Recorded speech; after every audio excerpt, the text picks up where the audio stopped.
I'm so excited. We have a really special guest, and her name is Arionna Goffinet. Goffinet. Goffinet. Goffinet. Goffinet. Goffinet. Goffinet. Goffinet. Goffinet. Goffinet. Giovanni. Goffinet. I was like, don't with me.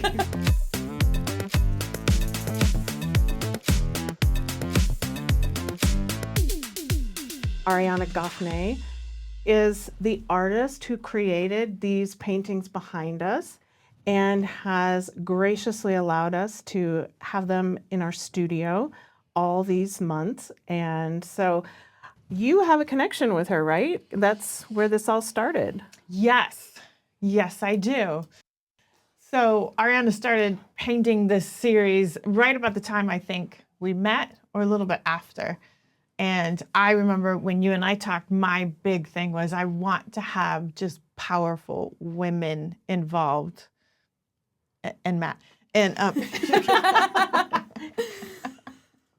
our producer. Yeah. And so she was painting all these very cool, feminine, badass women. And I just thought that would be really fun to be able to sit two feminine, badass women in front of some very cool women. So that's kind of how it happened. And I asked, and she was gracious enough to say, yes, Yay. you can have these. So we've been blessed ever since. And y'all are friends. We are friends. Best friends. Best friends. Yes. Or not. We are. I mean, I guess I know Christine. she wants to adopt my son, which Well, would be hilarious. But yeah, he's pretty awesome. yeah. He's also my best friend. He's awesome. Yeah. It's just, I can legally adopt him because he's 11 years younger than me for like 1 month. So there's a month I can't talk to him. Oh, I didn't know that. I Yeah. didn't know there was a requirement. Yeah, 11 years older than somebody to adopt.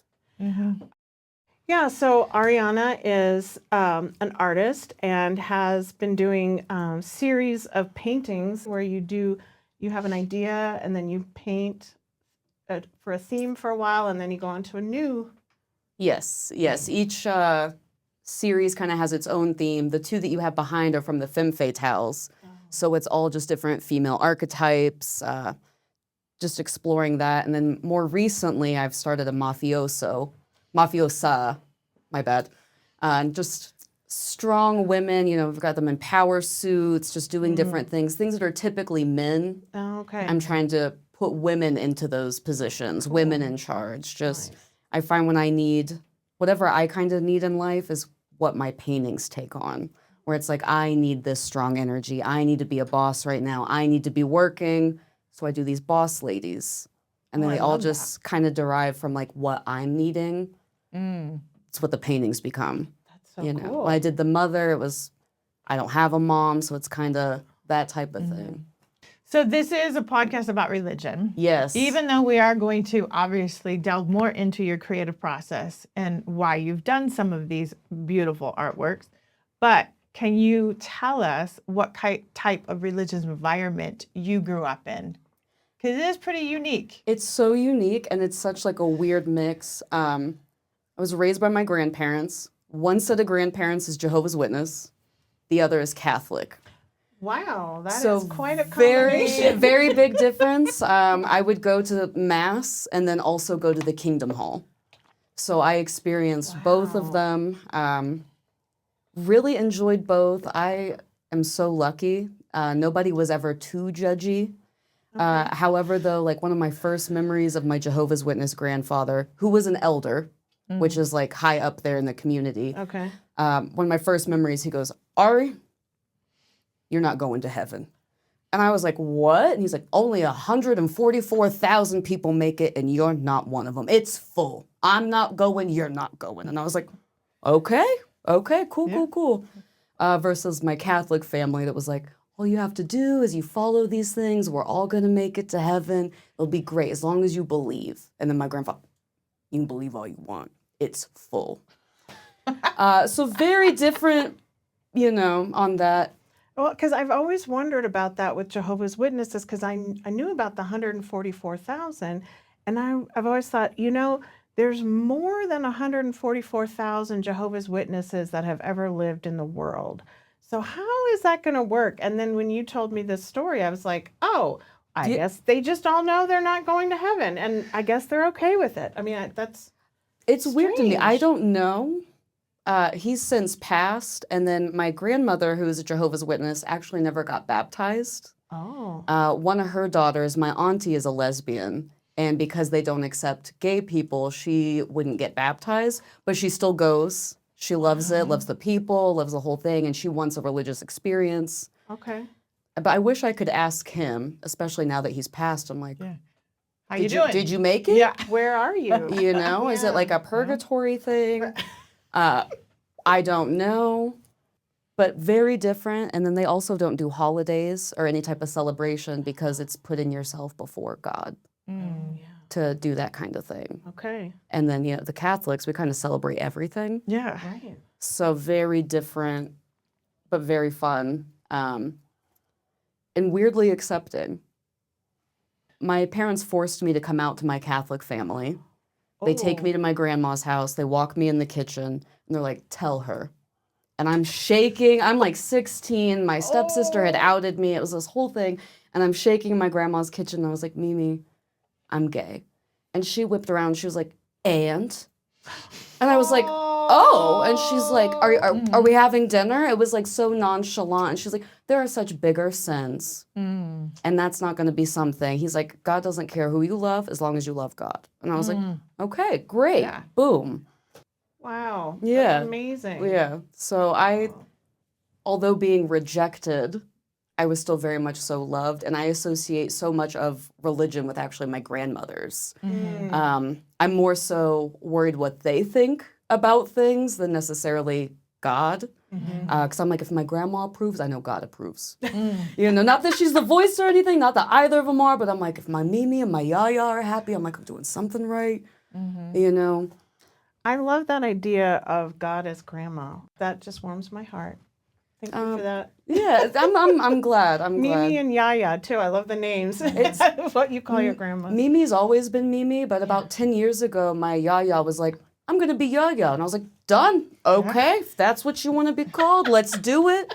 She just switched it up, and it made sense. It also fits her personality very well. She is Yaya. But a lot of people are like, she Greek? I'm like, no, she just likes it, and that's what we do, and done. Now, Mimi and Yaya have influenced a lot of your art, right? And the creative process.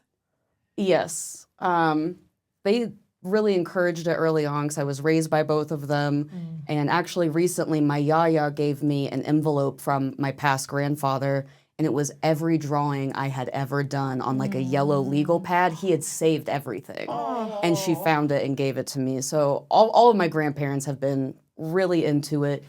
I will say now, I do think about them when I am painting, and anytime I paint a woman with a cigarette or a woman drinking, I'm like, I know my Mimi's upset about this. She's like, why do they have to smoke? And I'm like, it's just that it feels powerful to me. And then also, I grew up with everybody smoking, and they quit for me. And then I started smoking, and they're like, Arionna. And I'm like, if I would have known how good it was, I maybe wouldn't have, But it is a vice, and it is a sin, and I think about that, and I really wrestle with it when I'm painting, and I'm like, I know that they're going to be so disappointed. They're like, they're just proud of me and like what I'm doing, and, the message I'm trying to put out there, which is just female empowerment. Yeah.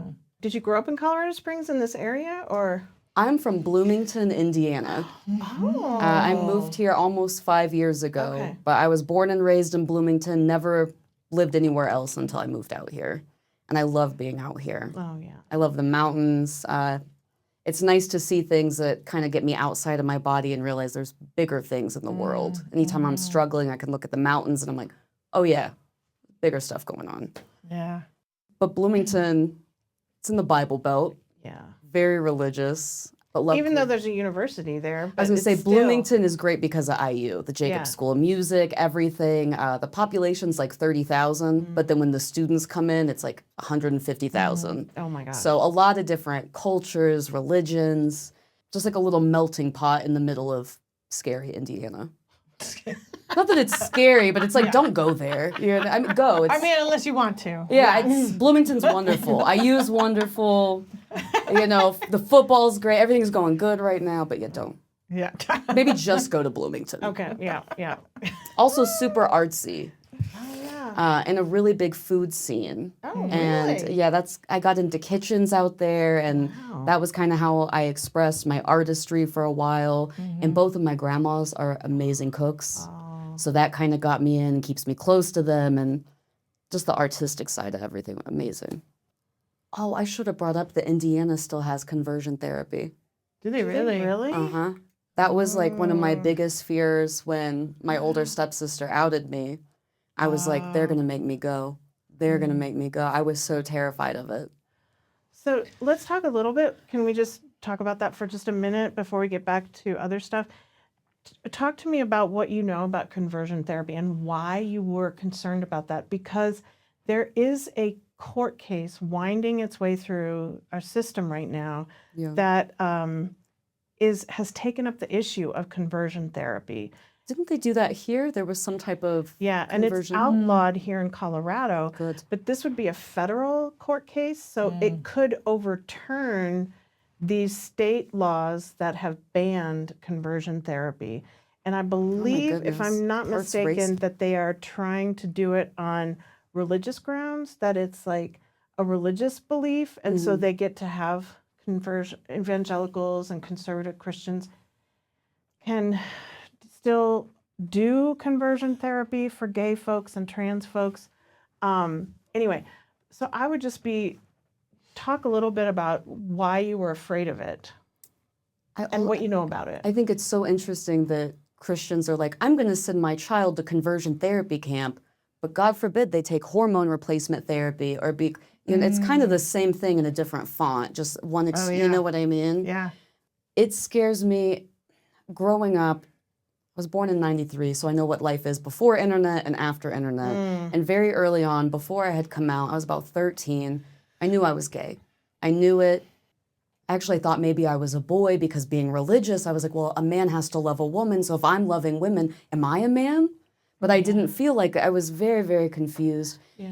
And I had looked up some articles, and there was just some horror stories of people going to it and the things that they do, and it's torture. It's psychological torture. There's some physical stuff that happens.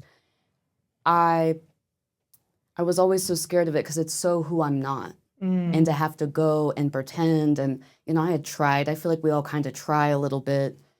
Try to be straight. Try to be straight. Right, yeah. Or at least yeah. like straight passing. Like I don't want people, now you look at me and it's like, oh, queer. It's great. It's awesome. But it's one of those things that was scary. And then I saw the movie, But I'm a Cheerleader, where they make fun of it, and it's still scary though. Like I know it's this comedy, but if you actually think about being in that situation, terrifying, absolutely terrifying.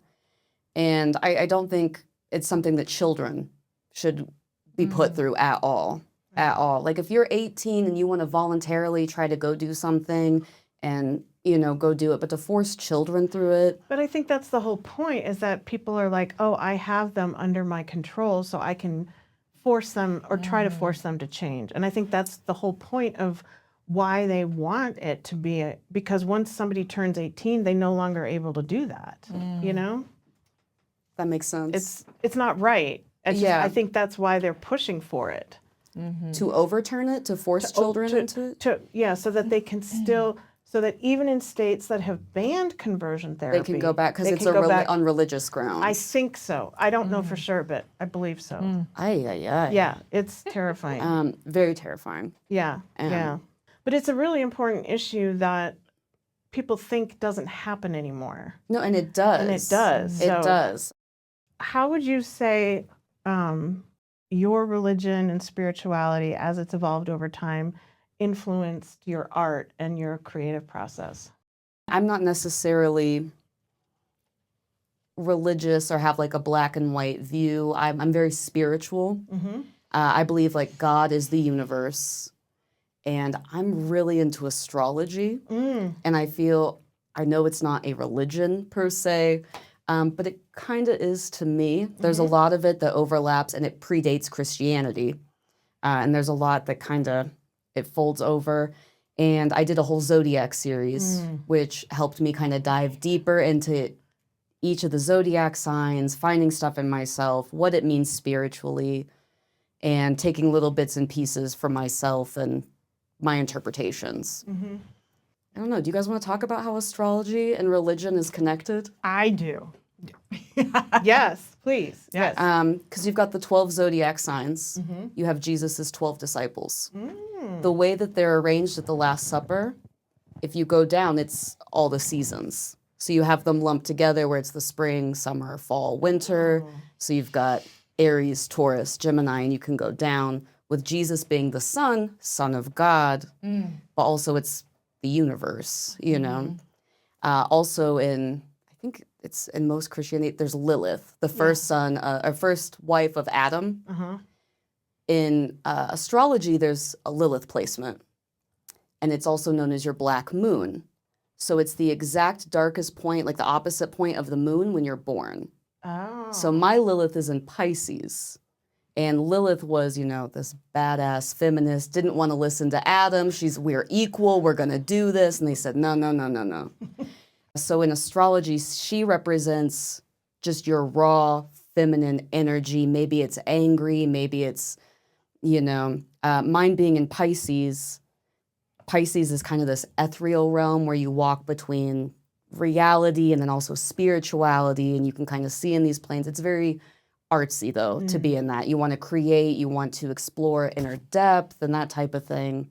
Isn't that fascinating? Yeah. I'm like, there's I so had no much idea. more how it, Yeah. you know. Yeah. Yeah, I didn't know any of that.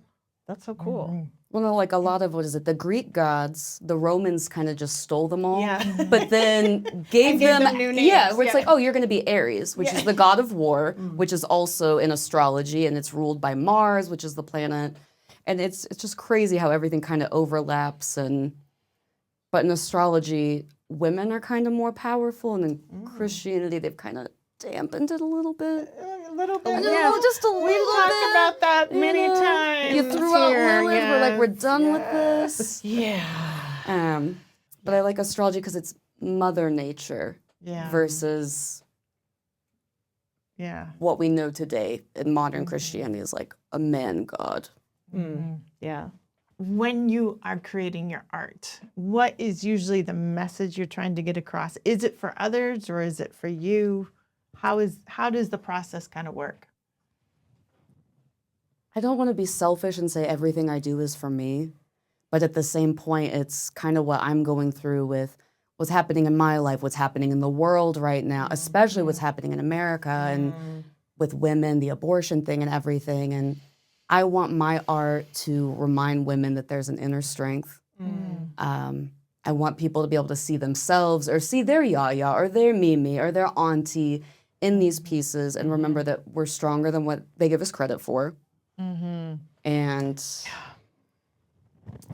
the resilience in there. I want these timeless pieces that everyone can feel a connection to. Do you see your art as kind of a ministry or a rebellion or message of hope? I would say definitely all of the above. It's a little rebellious. I typically only paint women. Sorry. I cannot paint men. Don't like them. I'm trying to. But I would say it's a rebellion in the sense that it's down with the patriarchy. Let's bring the matriarchy back. And then also, you know, I was raised religious, and it was always between a man and a woman. So also with me being a lesbian, trying to embrace like that femininity and that power. And I think a lot of why my artwork connects with women so much is because what I create is not for the male gaze. It is a female gaze for the female. Like I'm not trying to do something for them. It's about us. About And yet, me. how many men have actually bought it? That's About 50-50. Yeah. A lot of men that buy my artwork though are just like, oh, she's hot. Oh, this one's awesome. Yeah. You know, versus like when I talk to women or people who identify as women, it's so much deeper to them, you know, and they're like, this just, it'll sing to somebody's soul. And that's what I really enjoy about my artwork, is when I'm able to connect with somebody, particularly women. Not that I don't want to talk to men, but particularly a woman when they're like, this, I needed this. This makes me feel so powerful. I'm like, thank you. I want my work to empower women. Or like when little girls are like, this one's my favorite, and it's like the queen or something. I'm like, that's you. You can be this. You can go do this. Don't let anybody tell you otherwise. Because also, everybody my whole life was like, you'll never be an artist. You're never going to do this. And what did you, so when you heard that, how did... It lights that fire. It makes me want to do it more. As soon as somebody says I can't do something, I'm like, okay, now watch. Yeah. Just wait.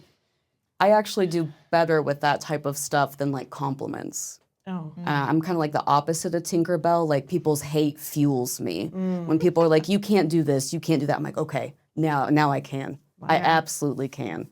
Versus if people are like, oh, this is so wonderful. I'm like, I guess I can stop. Is this the best I can, is this it? You know, some people talk about how the divine or higher power or whatever language people use for God or whatever, goddess, they talk about creativity as a path to the divine or as a way that the divine shows up in the world.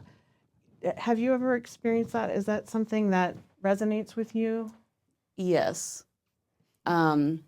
Absolutely. It definitely, because it gets you also when I'm creating, you get out of your head, you get out of your body, and it does feel kind of like this, I'm watching myself create. But the femme-fatale series that I started, I'd actually just lost my cat of 13 years. I was really emotional about it. It was really bad. You know how bad, I was down. And then we had this really crazy windstorm, and I'm outside, and it just felt like the universe, goddess, whatever, was like, we're blowing all this away, and you're gonna do something about it. And the first one of the series was The Healer. And it helped me kind of heal through everything. And when I'm working on it, it's just like, okay, what would he want? What would I want? What do I do? I know I'm stronger than this. He's still with me, that type of thing. And then from The Healer, I did The Lover. Because when you get depressed, it's like, it's kind of hard to love yourself. Yeah. And she's like, I can love myself again. You know, like I had to make this decision about this, not because I didn't love him, but I did love him. I didn't want him to suffer. And I feel connections from the universe. It's like, you need to do this. All of my paintings kind of come at times, even when I don't think I need it, the universe is like, you're going to do this now. You're going to do that. And it's like, oh, and as I'm doing it, it's healing and processing and, you know, kind of my own worship, or I always associate everything with Mass. It's the Catholic in me. It's like in you, It's isn't it? so in me. Yeah, and like it's that like- Catholic guilt. Every time I'm painting the cigarettes, I'm like, there's the Catholic guilt. It just doesn't go away. I don't want to disappoint my Mimi. Yeah. But it's very spiritual in a sense. Can you tell us about these two? Yes. So when I was doing the femme fatales, I paint them in pairs. Each one's a different female archetype. And for these, I did the maiden and the sage. They face each other. They have some same colors I use in them. The maiden is new. She's fresh. She's a little naive. She doesn't know. The siren knows. She has been there, done that. She is wise beyond means. And she's kind of helping guide the maiden through her journey. So I really liked doing them together. Well, and it's a great message for our podcast, because I think that's so much of like what we see our role as being, is like helping to free people from religious ideas and constructs and theologies that are damaging and hurtful and even abusive, you know, that are holding people back and keeping them in a place of fear, rather than where I think spirituality should be, which is in a place of freedom and love and deeper wholeness, you know, like always that move toward a deeper wholeness. So I think that's an amazing message for our People didn't even know that was our background. Yeah, they're perfect here. When you came to pick them up, I was like, oh, these two, especially for the podcast and everything, yeah. they work so well together.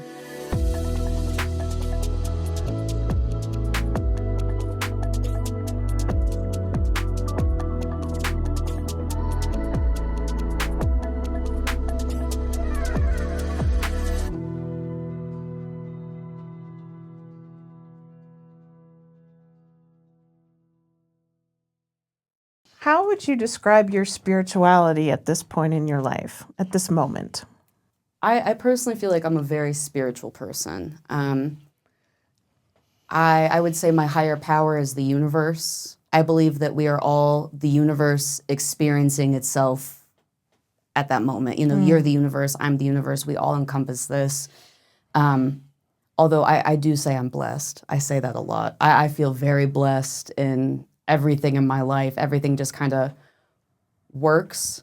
And although I don't pray necessarily, I manifest. I speak it into existence. I'm speaking to the universe. I'm not God or, you know, whoever it is. I'm kind of putting it out there and it comes back. I believe anything you put out will come back, good or bad.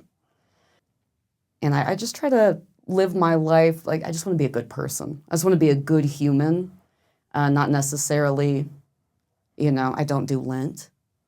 I don't do any of the stuff I'm supposed to be doing. I tell my grandmother I do, you know. Yeah. Sorry, Mimi, if you're watching. She said she's going to watch it. She's really excited about it. She's so excited about it. I'm like, please make this look good. Please make my grandma. I'm like, my yaya's going to be happy no matter what. But I'm like, Mimi, I could see her. Respectfully. But anyway, to say, I feel myself, I'm very spiritual. Just maybe not classically so. How would you say your sexuality influences your art, your artistic process, kind of the whole thing? I love women. It's a lot of women. I paint all kinds of women doing different things, that type of thing. This one's hard because that question makes me feel like a pervert, which all artists kind of are. To be honest, all artists are perverts in one way or another. But I come in this lesbian package where I'm able to kind of do things and get away with things that like a straight man wouldn't. You know, like if a straight guy paints like a girl with a gun, it's like, oh, he's kind of objectifying her, that type of thing. But when I do it, it's female empowerment. But I think it also has to go with I don't do anything for the male gaze. Men are kind of irrelevant in my life. You know, I can go weeks without seeing one except Lion. I love your husband. He's amazing. Out of all of the things that you have painted, what's been the hardest and what has been most personal for you?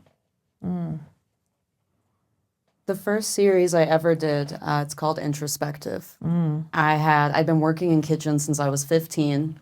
I had just left to do art full time. And it was during winter, and I also quit all of my antipsychotics at this time. Just cold turkey, quit everything. My wife was like, you do not need, just paint. And I was like, okay, let's see what happens. So that whole series, my therapist encouraged me to paint my symptoms of my mental illness as I experienced them. And that whole thing was super personal, also a spiritual journey going through that. And there's this piece called Reflections. It is not for sale. It is my favorite thing I've ever painted. And it has this girl looking in a mirror, and her reflection is a demon coming out of it. And then she has like a little mirror in her hand, and it's her regular reflection. And that was kind of, you know, me struggling with my inner demons. I have this need, I just want to be a good person so bad. But I have this kind of demon in me that I feel like is all I ever see. But there's another reflection where it's that, but also in it, I'm much younger. It's like my inner child trying to reflect on these traumas and all of this different stuff. It is my most personal piece. I don't think I've even posted it online. I'm kind of close with it. It lives in my house, doesn't go out. But that, yeah. I almost got teary talking about it. It's such like a close piece to me. When did you know you were an artist? I still don't know. You know, even though I've had a sold out collection now and the gallery and everything, I deal with imposter syndrome all the time. It's, you know, is this good? Am I good enough? Is this going to work? But I will say I've always wanted to be an artist. I've always loved creating. I would say I was in a really traumatic car accident when I was 5. Got hit by a semi head-on, went through the windshield. My forehead is covered in scars. That's why I have these beautiful bangs. But after that, because of the head trauma and stuff, I started doing a lot more artsy stuff. I couldn't go outside. I couldn't play normal. So it was a lot of drawing and experimenting, creativity, you know. And my auntie and my grandparents all got me different stuff. So that's when it was like, I love this. I'm a creative person. I want to do something. I didn't know I was an artist, so I was a chef, and I was trying to do it that way.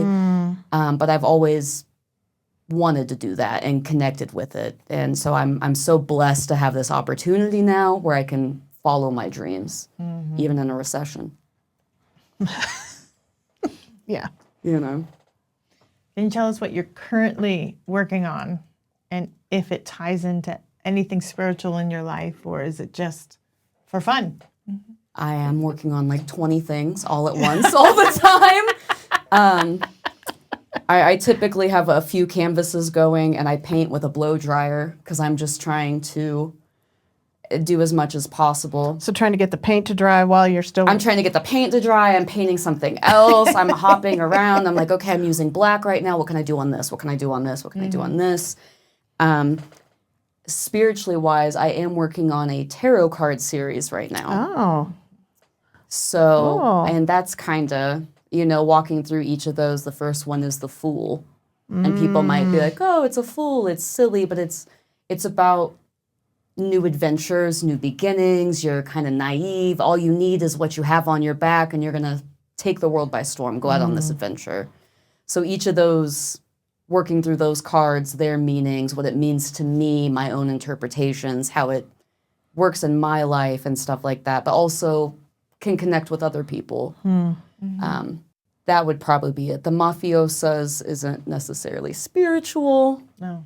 I am doing another femme-fatale right now also, The Writer, Oh. which is kind of a spin-off of The Artist. But it's just her with her quill and her thoughts and ideas. And it's kind of this, I love like an old Renaissance era. I don't know if I was in a past life. Something. I think I was Joan of Arc personally, but maybe that's... That tracks. Right, couldn't you see that? Yeah. Absolutely. You know, and she was kind of witchy. There's something there. I was going to say strong and didn't let anybody tell her Wasn't who she she burned was. at the stake? Yeah. And she still didn't let anybody tell her what who she was. People thought she was very mentally ill and all this stuff, you know, but she was having all these she was having experiences that other people weren't having. Yeah. You know, the Fool in a lot of literature and when you think about indigenous traditions and stuff, a lot of times the Fool is the one who's able to hold power to account. So if someone is a leader or someone is a, king, or it's often only the Fool who can actually call the king out or the leader. True. They come in and they jest. Yeah, and they can say things that other people can't. Interesting. Because of their role too. So Yeah. and in some ways, I think that's a role that artists can play in a culture that other people can't. Yeah, I feel like I get away with saying things maybe somebody else couldn't, respectfully. So being out in Colorado, I've told it's lesbian privilege, where I can say things and get it, which it's the first time I've ever heard it. Yeah, absolutely, Ever. I was like, yeah. oh, I have a privilege. Yeah. Amazing. I didn't know there was one, but we'll claim it. But the privilege is I get to kind of say what I want to say, because also the opinions of men don't really affect me or have anything to do with me. So I do kind of get away with things that others wouldn't. And I'm blessed in that way too, because I'm a very opinionated person. And I have a mouth, so it's nice. I will say 2 episodes ago, you guys were talking about like cards and gambling and how it's not in the Bible, or it's against... It's stuff Christians hate. Christians hate. Yeah, that And what's they really fear. interesting is like our modern day deck of cards originates from the tarot cards. And tarot is associated with witchcraft. So whenever they brought in, and it's, but the tarot deck is the exact same as a regular deck of cards. I didn't know that. I didn't know that You have the either. Joker, the Fool, the Ace, and then you've got like the High Priestess. They all just go down. The King, the Emperor, the Empress. Oh. It's the, Huh. So whenever they did that, they were like, oh, tarot is witchy and scary. So no cards. No cards. You've talked a lot about kind of vulnerable things and like how each of your series and the paintings are reflections of something that's kind of coming up in you at that point in time. How do you handle that vulnerability? And then putting those paintings out into the world, except maybe one or two that you've kept. Yeah, I'm like my most personal ones, definitely. It's nice to share, actually. I've been in therapy for a very, very long time. It's my second longest relationship. Thank you, Katie Kelly. Just to plug her there real quick. It's, when I very first started, it was a little intimidating. I was kind of scared to show people my work because I was worried of what they would think. And then it got to the point where I started connecting with people. Especially, I have some pieces I've done that are both of my grandparents, my grandmas. So when people are like, I tell them the story of like, oh, this is my yaya, they're like, that looks like my grandma. She used to have her hair in rollers. I remember this. And really connecting with people, being vulnerable, but then having that connection has been amazing. Being an artist is kind of like a lonely thing. I feel like I'm in my head a lot. I'm in my studio. I'm by myself.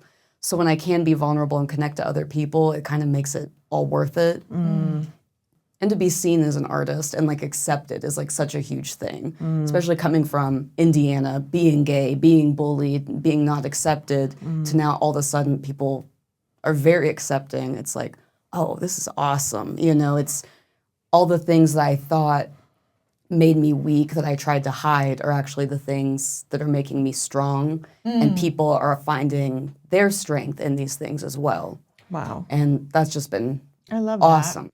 We're going to have listeners that want to know where they can get these prints. Where can they find them? I am actually kind of everywhere right now. I'm loving this. I do have a website, artworkbyarionna.net, where you can get prints of everything. I also have my Instagram, Artwork by Arionna, and I'm on Amazon now, which is huge. My wife just got me on Amazon. I'm a brand. I'm trademarked and everything. So I have a really beautiful Amazon store. And then if you're local, I'm at Platt Gallery and Lookup Gallery. But my Amazon and my website is number one. Yeah. Got it. Wow. And then my paintings, you have to buy personally from me That's right. or the gallery. But most of it is you're going to have to buy them from me. Because I want to know where they're going. Interesting. Oh. They're all, because a little piece of me goes into each one. Yeah. So I like to know. Yeah. One of my biggest regrets is I did a Medusa painting. I love your Medusa. I loved it, and I was doing a show that day, and I was like, you know what? I'm going to go get it from the gallery, and I'm keeping it. Yeah. I absolutely adored that painting. It was one of the best things I've ever done. And then the gallery owner was like, hey, it just sold. I didn't get to meet the guy who bought it. I didn't get to talk to him. And all the other ones, I've met people. I talk to them. I tell the story of it. There's like this deep connection. And Medusa is such like a deep connection. She's a very sapphic figure. And to know that, I hope he loves her as much as I do. But to me, it's just some random man who now owns my most precious painting. Yeah. I'd wish that I could have bought it when I saw it. I was not able to at the time, and so I love that painting. It was so different from anything else I had done. It's really Yeah. cool. And I need to go back to that series and do it, but Yeah. I'm so busy with other things You now. move It on. just keeps, Yeah. Yeah. it The just next keeps evolving. comes. People are like, when are you going to finish Gods and Monsters? And I was like, I don't know. I don't know. Honestly, I got really upset doing it because I study everything. Like while I'm doing it, I want to incorporate different things, and the more I learned, the more upset I got about things. I was like, Poseidon did what to Medusa? What happened? Oh, they're all horrible. Tell us about that series. What do you, Gods and Monsters? What is that about? It's very Greek and Roman right now, but I'd like to do more Egyptian, indigenous, all these different. But I'm doing my monsters as gods and the gods as monsters. Because I want to show, these Zeus was horrible. They were all kind of horrible, but it was to show the humanity in them, the good and the bad. But they were so revered that I want to do them a little darker and then show like the beautiful side of the monsters. Wow. Medusa was not a monster. She was created, of nothing at her own fault. So I kind of wanted, she's very young in the painting, very beautiful, bright, fun colors.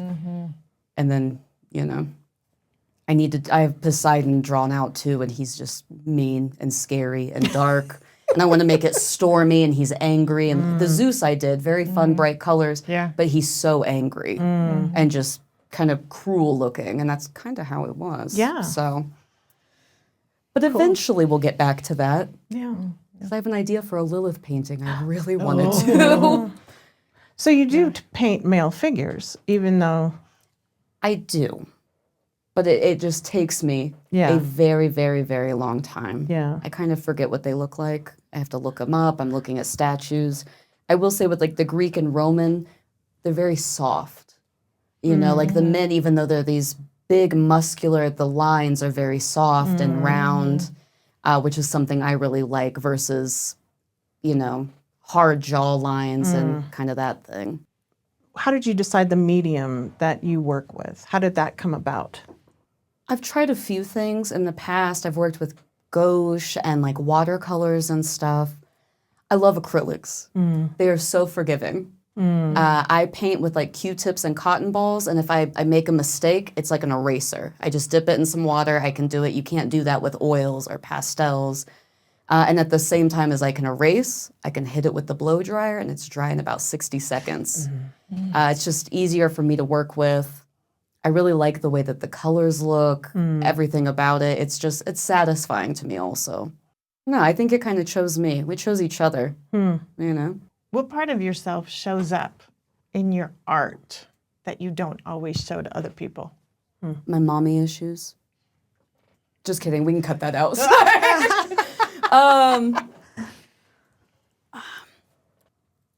I'm actually really a soft, sensitive, sweet person. I'm very emotional, very, very, very sensitive. But I try to put on this outer shell of like I'm tough, I've this type of thing. Also, femininity. I think I kind of struggle with being a lesbian and my balance of feminine, masculine, how I present myself, how I'm showing myself to the world.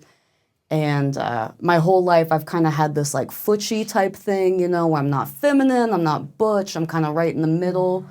And especially being in kitchens with all men, I kind of had this like, I can't say fuck boy, can I? Yeah. I had this kind of bro, there we go. I have this like kind of bro attitude. And then, but like secretly, I'm very soft, very feminine. I'd be working in kitchens, very masculine. And then people come to my apartment and it's all pink. And they'd be like, who are you? And it's like, I'm a girl, but I think my femininity is something that's like really personal to me, and I'm able to be softer and more feminine in my artwork. And I wish I could in the real life, and every day. But I have this need to be like, I think we associate strength with masculinity so many times, like so much. Yeah. And so I want people to see that in my artwork. Like, I am a girl. Yes. It's there. And just my softer side. Because also, I got a mouth on me, and I can be a little abrasive and stuff in public, but I'm a sweet lady on the inside. I'm just a girl, Just a girl. I'm just a girl. How do you know when you have finished a painting, or when you can step back and say, okay, now it's done? Oh, yeah. Oh, yeah. Oh, really? Yeah. Happy wife, happy life. That's right. It's true. Because I spend so much time up close and like looking. Whenever I'm done with something, I have her come up and she'll stand there and why does her hand look like that? Her fingernail no good. Do this, do this, do this. And then I'll just go. And then she's like, okay. And she was the reason you added all of the stars in the the constellations. Constellations in yes. I had almost finished the Zodiac series. I did series. Aquarius, was like second to last. I did Aquarius. I put it in there, and she goes, "Why don't you do this in all of them?" And I was like, "No, it won't fit in all of them." She goes, "Put them in all of them." And I was like, "Well, I could maybe." And she's like, "You will do it in all of them." And I was like, "Okay, I'm doing it in all of them." And then I did it, and she's like, "Doesn't that look better?" And I was like, "Yeah, you're right. You're right. You were not wrong." But it's like, you will do it. It's like, I will do it. Yeah, okay, you know. Yeah, she's done a lot of like that stuff. There's also a lot of my artwork. There's like hidden Ukrainian flags. Oh, There's like always like a blue and a yellow together. That's just like a little bit. And she's my femme-fatale, the warrior. The warrior. She has sunflowers in her hair because like sunflower is the flower of Ukraine.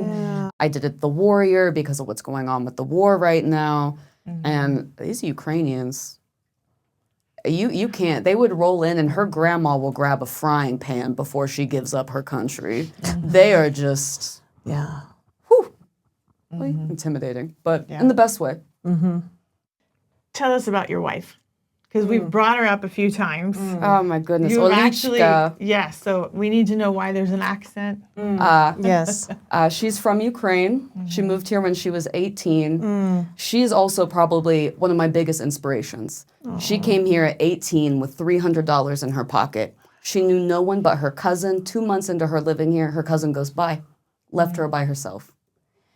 She started in restaurants too as a host and kind of worked her way up to bartender. So we have that camaraderie right there, you know, like the kitchen experience in restaurants. She's the most badass human. Strong, independent, doesn't take anything from anyone. Her whole family's in Ukraine right now during this war. And we went to Ukraine during the war. We were there for the anniversary of the war. And the air raid sirens are going off. And her mama's in her fur coat. And she's like, "Let's go." And I was like, "Okay, if mama's walking, I'm walking, you know." She's like, "You fine?" And I'm like, okay. But she worked her way up, you know, to vice president of her company, you know, from restaurant host to big, you know, boss lady. Absolutely incredible. And she's beautiful, amazing. And she's also very talented and artsy, but she doesn't show it. She actually, when I was at restaurants, I was like, one day I'm going to be a famous artist. I'm going to live in a deluxe apartment, and I'm going to marry that woman. She was a regular at my restaurant, and everybody was like, "You will never get with her. You will never get with her." And I was like, "Yes, I will. Just you wait. Just wait." And nobody believed me, and now we're married. Oh, that's so awesome. How long have you been married? A year and 5 months, but yesterday we celebrated 3 years together. Oh, It was our 3-year official anniversary. congratulations. Thank you. That's It's awesome. crazy. Together 3 years, married a year and a half, bought a house 2 years ago. Lesbians, Yeah. you know? I don't know if you guys have heard of the U-Haul thing, Yeah. but Yeah. it's true. And I tried not to do it. I was like, if it's forever, there's no rush. And she was staying with me a lot, and she was like, "This is really inconvenient. We should just move in together." And I was like, and she's like, "It's right across from your work anyway. It's fine. It's fine." And I was like, no, let's wait. And she's like, "No, let's just do it." Because she had bought like a printer and all this stuff from my apartment. And she was like, "This is just not, no, you just move in." I was like, "Okay." And she's got this beautiful accent. I can't say no, I know. you know? Yeah. And it's like, okay, whatever you say, you know? She says sit, I'm sat. She says go, I'm going. Like, absolutely, you know? Yeah. Go paint, yes ma'am, you know? Yeah. I'm doing it. We're all like that when it comes to her. There's just something magical about it. I'm like, Yeah. okay, you know? Yes. When ma'am. she's mad at me, she'll speak in Ukrainian, which is because I'm so sensitive that like I can't handle any negative like while I'm working. But she'll say something to me, and I'm like, yeah, absolutely. I'm like, I don't know what you said, but I love the way you say it. And I'm learning Ukrainian right now, but it's like very like I'm like a child. You know what I mean? The whole time we were in Ukraine, I speak like a 4-year-old. Yeah. But I'm trying.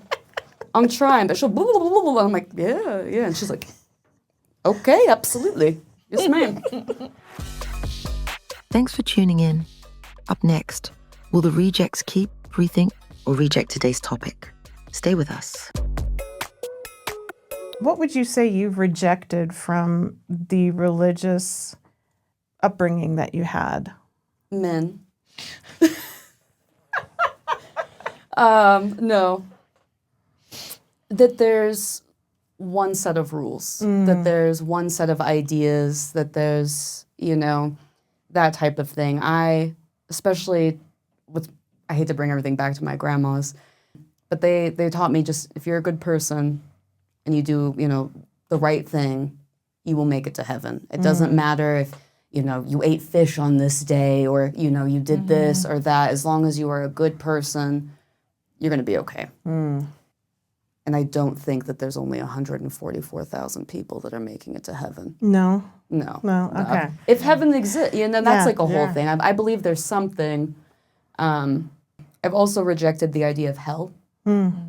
I studied Judaism for a little bit, and I really liked the belief that, like, this is hell. Like, what we are living through right now, it's like earth is hell. And then, like, you just have to make it through this, be a good person, do what you're supposed to do, and you'll get out of here and you're going to make it. Yeah. Well, thank you so much for coming. Thank you for sharing. having me. This has been the best day ever. It's been so fun. Yes. Getting to hear more about the paintings and letting our listeners, viewers, those of you who are listening to the podcast, if you go to YouTube, you can see the paintings. Yes. Of course, you can go to her website. An artwork by Arionna.net.